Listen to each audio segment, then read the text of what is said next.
Alors d'abord, on va faire un petit tour de table. Est-ce que vous prenez le temps les uns les autres de prendre un vrai petit déjeuner le matin? Ah oui. C'est important. Oui, c'est bien, c'est bien. Vous aussi, Lauriane? Oui, aussi. Moi aussi, je suis adepte du petit déjeuner. C'est bien. On a des bons points alors. Oui. C'est important le petit déjeuner. Oui, très important. La journée. Et puis en cette période d'examen, encore plus important pour les jeunes qui vont plancher sur les épreuves toute la matinée, qui ont besoin d'énergie pour pouvoir avoir la tête bien concentrée. Qu'est-ce que ça veut dire un bon petit déjeuner? Qu'est-ce qu'il faut retrouver dedans? Un petit déjeuner, c'est composé classiquement d'un produit céréalier, d'un produit laitier, d'un fruit. Voilà, avec un petit jus ou un fruit frais. En fonction un laitage, ça peut être un yaourt ou ça peut être un bol de lait, en fonction des préférences de chacun. Thé, café? En fonction des préférences aussi, la boisson chaude, peu importe. C'est le moment plaisir, le petit déjeuner, donc c'est important que ça réponde aux envies de tout le monde. C'est important de bien l'équilibrer aussi, son petit déjeuner. Est-ce que tous les jours on peut manger la même chose ou il faut essayer de varier? C'est important de l'équilibrer. Par exemple, le produit céréalier, on en a une variété très très importante sur le marché aujourd'hui. Un marché des céréales du petit déjeuner, par exemple, qui est très très vaste et qui ne répond pas forcément aux besoins de quelqu'un qui va avoir toute sa matinée à faire et à travailler. Comment on choisit justement ces céréales? Eh bien, on essaye de trouver des céréales un peu plus complètes, comme peut l'être le pain.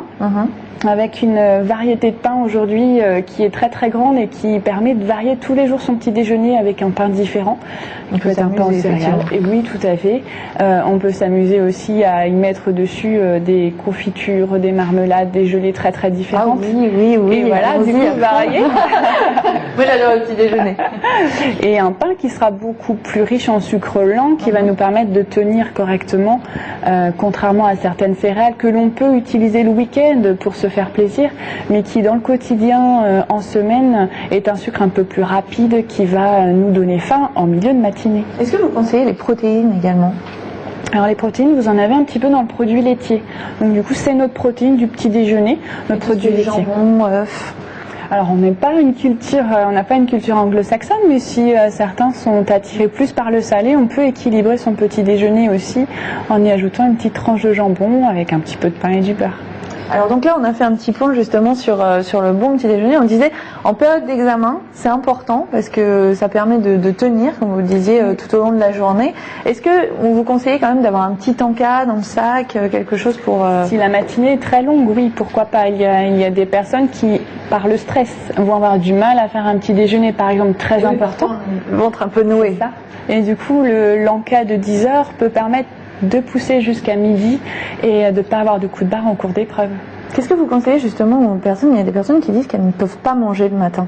Alors je leur conseille, si possible, il y a plusieurs petites astuces, de se lever un quart d'heure plus tôt pour boire un verre d'eau, réveiller leur estomac et patienter une petite demi-heure avant de commencer à manger. C'est-à-dire commencer par se préparer ses affaires et puis petit déjeuner en dernier. Ça permet d'ouvrir un peu l'appétit. Si vraiment c'est pas possible, on emmène son petit déjeuner et puis on le fait un petit peu plus tard, soit juste en arrivant au travail ou juste en arrivant à l'école. Vous dites que ça a un rôle sociabilisant aussi. Oui, c'est très socialisant le petit déjeuner, enfin comme tous les autres repas, mais c'est le lieu de rencontre, c'est le lieu de partage, c'est le lieu d'apprentissage pour les enfants, des rites et de la culture de la famille. Donc c'est très important qu'il soit pris en commun, ce qui est de moins en moins le cas aujourd'hui, puisque pressé par nos horaires professionnels, par les vies décalées, fait que les enfants, les parents prennent leur petit déjeuner en décalé. Donc vous conseillez plutôt, quand on peut, en tout cas, de se mettre autour de la table et de le partager ensemble. C'est effectivement mieux pour tout le monde. Merci beaucoup pour tous ces conseils, Vanessa. Pour vous retrouver, le site internet, c'est sur maigrir2000.com. Et puis pour poser vos questions à nos experts, vous nous écrivez à lesexperts@tvtour.fr. On va tout